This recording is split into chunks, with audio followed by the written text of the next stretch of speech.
Rais Pezeshkian asema Trump, Netanyahu na Ulaya walitaka kuchochea mgawanyiko ndani ya Iran. Rais wa Iran Masoud Pezeshkian amesema kuwa katika ghasia za hivi karibuni zilizochochewa na tawala za kigeni, Rais wa Marekani Donald Trump, Waziri Mkuu wa Israeli Benjamin Netanyahu na watawala wa Ulaya walijaribu kuchochea vurugu na kuibua mgawanyiko ndani ya Iran.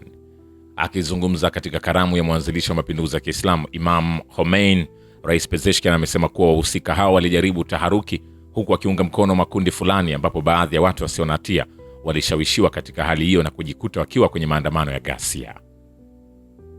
Kwa mujibu wa Pezeshkian, lengo lilikuwa ni kuligawa taifa hilo, kuchochea migogoro na chuki miongoni mwa wananchi na kuibua mpasuko mkubwa ndani ya jamii. Waandamanaji wenye silaha na magaidi wanaoungwa mkono na mataifa ya kigeni waliteka nyara maandamano ya amani na ya hapa na pale yaliyohusu malalamiko ya kiuchumi mnamo Januari 8 na 9, 2026. Trump alihamasisha waziwazi matumizi ya vurugu kwa kuwataka waandamanaji wenye silaha kuchukua taasisi za serikali na kutishia kuchukua hatua za kijeshi dhidi ya Iran iwapo magaidi hao wangedhuriwa. Vurugu hizo ambazo zilichochewa waziwazi na Marekani na utawala wa Israeli zilisababisha uharibifu mkubwa wa mali za umma na binafsi, zikiwemo uharibifu mpana wa maduka, taasisi za serikali, miundombinu ya huduma za umma, pamoja na vifo vya maelfu ya raia na maafisa wa usalama. Lakini hayo yakiendelea, gazeti la Washington Post limeripoti kuwa Iran ina uwezo wa kulenga kambi za kijeshi za Marekani. Likinukuu tathmini za usalama zilizofanywa na washirika wa Washington, gazeti la Washington Post limesisitiza kwamba Iran bado ina uwezo mzuri wa makombora na ina uwezo wa kulenga maslahi ya kijeshi ya Marekani, ikiwa ni pamoja na zaidi ya kambi 10 na makumi ya maelfu ya wanajeshi wa Marekani kwenye eneo la Asia Magharibi. Ripoti ya gazeti la Washington Post imesema, kulingana na tathmini iliyoandaliwa na mmoja wa washirika wa Marekani katika Ghuba ya Uajemi, Iran ina uwezo wa kudumisha silaha za masafa mafupi, majukwaa ya kurusha makombora na uwezo wa kutengeneza makombora, na uwezo huu unaweza kuwa tishio kubwa kwa malengo ya Marekani katika eneo. Kulingana na ripoti hiyo, uwezo wa Iran kutekeleza mashambulizi ya kulipiza kisasi kwa ufanisi umekuwa na jukumu muhimu katika hesabu za utawala wa Marekani wa Rais Donald Trump, kwani uliongeza kupelekwa kwa vikosi vya Marekani kuizunguka Iran. Trump, ambaye hapo awali alikuwa amezungumzia uwezekano wa hatua za kijeshi, tangu wakati huo amebadilisha msimamo wake na kuitaka Teherani irudi kwenye mazungumzo ya nyuklia, hatua ambayo inapingana na kujiondoa Marekani katika makubaliano ya nyuklia ya JCPOA mwaka 2015. Kwa mujibu wa uchambuzi uliofanywa na Washington Post, Iran imewaonyesha washirika wa Marekani katika eneo kwamba ina uwezo wa kufanya mashambulizi mabaya katika Ghuba ya Uajemi, na iwapo kutatokea mzozo mpya, mashambulizi haya hayatazuiwa na kudhibitiwa. Vilevile, msemaji wa Wizara ya Mambo ya Nje ya Iran ametoa wito wa kuchukuliwa hatua za haraka na jamii ya kimataifa ili kukomesha mauaji ya halaiki katika ukanda wa Gaza.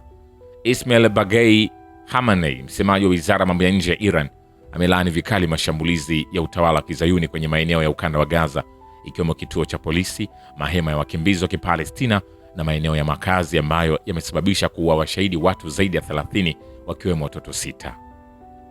Akiashiria kuendelea kuuawa watu wa Gaza licha ya kutangazwa usitishaji mapigano mwezi Oktoba 2025 na kuuawa washahidi wa Palestina 524 katika siku 110 zilizopita, msemaji wa Wizara ya Mambo ya Nje ya Iran amesema kuendelea uhalifu wa utawala wa Israeli huko Gaza na Ukingo wa Magharibi na kuendelea kuzuiwa kuingia chakula na dawa kwenye ukanda huo ni ishara wazi ya kuendelea sera ya mauaji ya kimbari ya miaka 80 huko Palestina, kwa usaidizi na ushirikiano wa Marekani na baadhi ya madola ya Ulaya, ikiwa ni pamoja na Ujerumani na Uingereza. Vilevile, spika wa Majlis ya Ushauri ya Kiislamu bunge la Iran Mohammad Bagher Kalibaf amelitaja jeshi la walinzi wa mapinduzi ya Kiislamu kama taasisi ya kipekee zaidi ya kupambana na ugaidi duniani, akibainisha kuwa Ulaya imejipiga risasi mguuni kwa kuiweka IRGC kwenye orodha yake nyeusi. Akihutubia kikao cha bunge Jumapili, Kalibaf amesema hatua kama hizo dhidi ya Iran hazina matokeo mengine ghairi ya kuimarisha mshikamano wa kijamii katika kuiunga mkono IRGC ili kulinda heshima na usalama wa taifa la Iran. Spika wa bunge la Iran amesema, ningependa kutangaza hapa kwamba kwa mujibu wa kifungu cha 7 cha sheria ya hatua za kulipiza kisasi na katika kujibu tangazo la IRGC kama shirika la kigaidi, majeshi ya nchi za Ulaya yatachukuliwa kuwa makundi ya kigaidi na matokeo ya hatua hii yatabebwa na Umoja wa Ulaya. Spika Kalibaf amesisitiza kuwa Ulaya inataka kumridhisha bwana wake Marekani ili iwache kutishia mamlaka zao za kujitawala na umoja wa ardhi zao. Kalbaf ameashiria maadhimisho ya kumbukizi ya ushindi wa mapinduzi ya Kiislamu uliokomesha utawala wa kibeberu juu ya Iran, akisisitiza kwamba Imam Khomeini alihuisha ujasiri wa taifa ambalo lilikuwa limeshuhudia uvamizi, mapinduzi yaliyoungwa mkono na majinabi na kupoteza maeneo ya ardhi yake chini ya serikali iliyokuwa tegemezi. Amesema mapinduzi hayo yaliwawezesha wa Iran kulinda umoja wa kitaifa na uhuru na kusimama dhidi ya utengano na uingiliaji wa majinabi. Lakini pia Iran inasema IRGC inadumisha amani, utulivu, uingiliaji unachochea taharuki.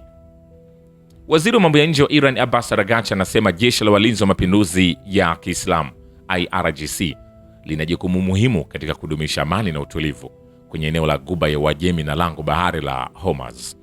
huku akionya kwamba uwepo na vikosi vya kigeni katika eneo la Asia Magharibi umepelekea kuongezeka taharuki badala ya kupunguza mvutano. Katika ujumbe uliotumwa kwenye mtandao wa X Jumamosi, Araghchi amelinganisha umbali wa kijiografia wa Marekani kutoka eneo hilo na ukaribu wa Iran na lango bahari la Hormuz, akielezea harakati za kijeshi za Marekani zinazoendelea karibu na maji ya Iran kama jaribio la kuamrisha jinsi vikosi vya jeshi la Jamhuri ya Kiislamu vitakavyofanya kuluteka kwenye eneo la maji yao. Mwanadiplomasia huyo mkuu wa Iran amekosoa msimamo wa kugongana ya Washington, akibainisha kuwa kamandi kuu ya Marekani CENTCOM, ambayo imeiorodhesha IRGC kama shirika la kigaidi, sasa inalizungumzia kama jeshi la kitaifa na kutoa maoni kuhusu maneva yake. Araghchi alikuwa akiashiria hatua ya CENTCOM ya hivi karibuni ikishauri kwamba IRGC izingatie utaalamu wakati wa mazoezi yao ya kijeshi kwenye lango bahari la Hormuz. Vilevile, taasisi ya ushauri ya Baraza la Ulaya kuhusu mahusiano ya kigeni limeonya ripoti yake juu ya matokeo mabaya ya mashambulizi ya kijeshi ya Marekani nchini Iran. Taasisi hiyo yenye makao yake makuu Berlin inaandika kwamba tangu mwaka 1979 marais wa Marekani wamekuwa wakikabiliwa na swali kwamba je, wanaweza kuiangusha Jamhuri ya Kiislamu ya Iran kwa kutumia nguvu za kijeshi? Kufuatia machafuko ya hivi karibuni nchini Iran, Rais Donald Trump wa Marekani alijitokeza hadharani na kutangaza, akiwaambia maajenti wa Marekani na Israeli waliohusika na uharibifu nchini Iran kwamba msaada unakuja, lakini lengo lake kuu bado halijabainika. Trump pia ametishia mara kwa mara kutumia nguvu za kijeshi dhidi ya Iran. Taasisi ya ushauri ya Baraza la Ulaya la mahusiano ya kigeni limeashiria uzoefu wa Afghanistan, Iraq, Libya na Syria, kusisitiza kwamba Marekani na Ulaya lazima ziwe na uhalisia kuhusu ufinyu wa ushawishi wa Magharibi na hatari za vita vya muda mrefu na Iran. Taasisi hiyo imeandika, ikiwa Marekani itaanzisha mashambulizi makubwa kwa lengo la kuondoa madarakani utawala, Teherani inaweza kuzidisha gharama za kisiasa za hatua hiyo kwa Trump kwa kushambulia vikosi vya majeshi ya Marekani kwenye eneo la magharibi mwa Asia. Jeshi la Iran pia lina uwezo wa kushambulia vituo vya mafuta vya kikanda na kuvuruga usafirishaji wa meli kwenye mlango bahari wa Hormuz, kitendo ambacho kinaweza kuzidisha kwa kasi bei za nishati na bidhaa duniani. Tukisalia hapo hapo, mshauri mwandamizi wa kiongozi wa mapinduzi ya Kiislamu Ayatollah Said Ali Khamenei ameonya kwamba hatua yoyote ya uhasama dhidi ya Jamhuri ya Kiislamu ya Iran inaweza kuchochea majibu ya haraka na makali, ikiwemo mashambulizi yatakayopenya kwa kina ndani ya maeneo yanayokaliwa kwa mabavu ambayo yamepachikwa jina bandia la Israeli. Admer al-Shamkhani, aliyewahi kuwa katibu baraza kuu la usalama wa taifa la Iran, amesisitiza kwenye mahojiano na televisheni ya Al Mayadin ya Lebanon kwamba Jamhuri ya Kiislamu ina ufuatiliaji kamili wa mipango ya kioperesheni ya adui na iko tayari kwa matukio mapana na ya juu zaidi yanayozidi mipaka ya baharini. Mshauri huyo amesema kwamba kipaumbele cha juu kabisa kwa Iran ni kudumisha utayari kamili wa kuzuia tishio lolote, akitoa onyo kali kwamba kitendo chochote kinachoashiria nia ya uhasama kutoka kwa adui kitajibiwa kwa hatua madhubuti ya uwiano na yenye uwezo wa kuzuia. Kiongozi muadhamu asema vita vipya vya Marekani dhidi ya Iran vitapanuka na kuwa vya kieneo. Kiongozi muadhamu wa mapinduzi ya Kiislamu Ayatollah Said Ali Khamenei ameonya kwamba vita vyovyote vitakavyoanzishwa na Marekani dhidi ya Iran vitageuka na kuwa vita vya kikanda. Akihutubia mkutano na mkusanyiko mkubwa wa watu kwenye Husainia ya Imam Khomeini mjini Teheran mkesha wa kuamkia miaka ya maadhimisho ya kumbukumbu ya 47 ya ushindi wa mapinduzi ya Kiislamu na kumbukizi ya kurejea nchini Iran muasisi wa mapinduzi ya Kiislamu Imam Khomeini,